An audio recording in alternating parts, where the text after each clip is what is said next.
Good morning, my dear brothers and sisters. What is the good news that we can get from this gospel today? Well, first, there is life after death. Some Sadducees do not believe in the resurrection of the dead. For them, after this life, nothing more. Parang ang lungkot naman nun, ano? Pagkatapos nating mabuhay dito sa mundo at namatay tayo, mawawala na tayong parang bula. Pero ang sabi ni Jesus, hindi. Merong kabilang buhay. Kaya ngayon sa Tagalog na ginagamit natin kapag sinasabi nating namatay, ano yung ginagamit nating malalim na Tagalog? Sumakabilang buhay na siya. Sumakabilang buhay.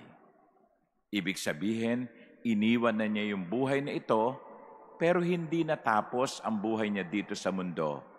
Lumipat siya, ang kaluluwa niya ay lumipat sa buhay na walang hanggan. And that should give us an inspiration. That should give us a push to make our life not only dependent, our ambition, not only dependent on what we can get from this life, but what awaits us. Para yung mga naghihintay ng 13th month, no? Para yan yung mga naghihintay ng bonus. Para yung mga naghihintay ng sweldo at the end of the month. Imagine nyo kung nagtrabaho kayo ng buong isang buwan at pagkatapos sasabihin sa inyo ng employer nyo, walang sweldo. Ay nako, strike yan. No? Rally yan. O kaya sa mga estudyante, aral kayo ng aral. Pagkatapos sabi ng teacher, walang grade ha? No? Okay. O kaya, hindi kayo binibigyan ng baon ng inyong mga magulang. O kinancel yung field trip. Hindi ba? Excited na excited ka, patapos sabi ng school, canceled ang field trip. Nakakalungkot, hindi ba? Ganun din. Imagine a life that ends here. Imagine that. Kaya yung mga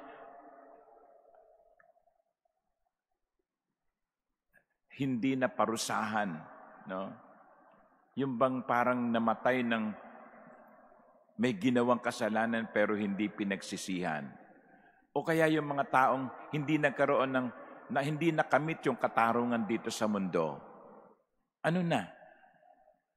Perpetually, eternally, there will be injustice. Those who have not been punished, those who have gone away with murder, ika nga, will they not be punished? Or those who suffered here, will they not be rewarded?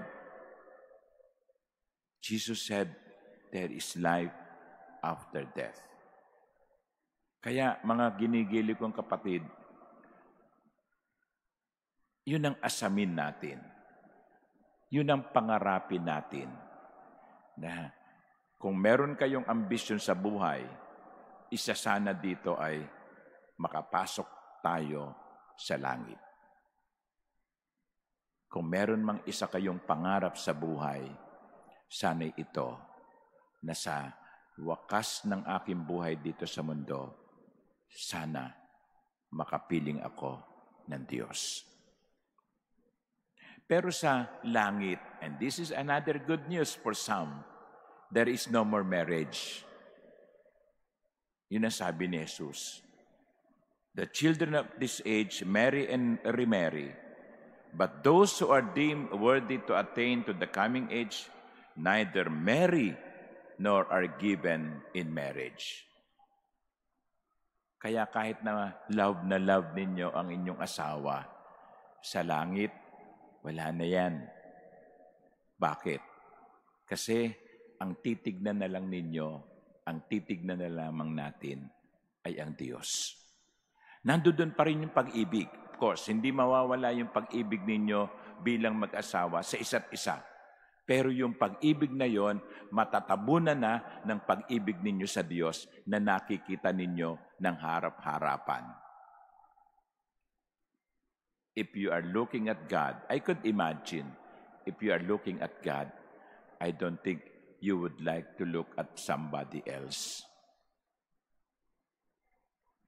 Kapag nakatingin na tayo sa Diyos, wala na tayong gugustuhin pang tignang iba. Exciting, no? Exciting. And so today, we are given good news that after this life, after this suffering, after the injustice here on earth, there will be life where everything will be placed in proper order. Amen.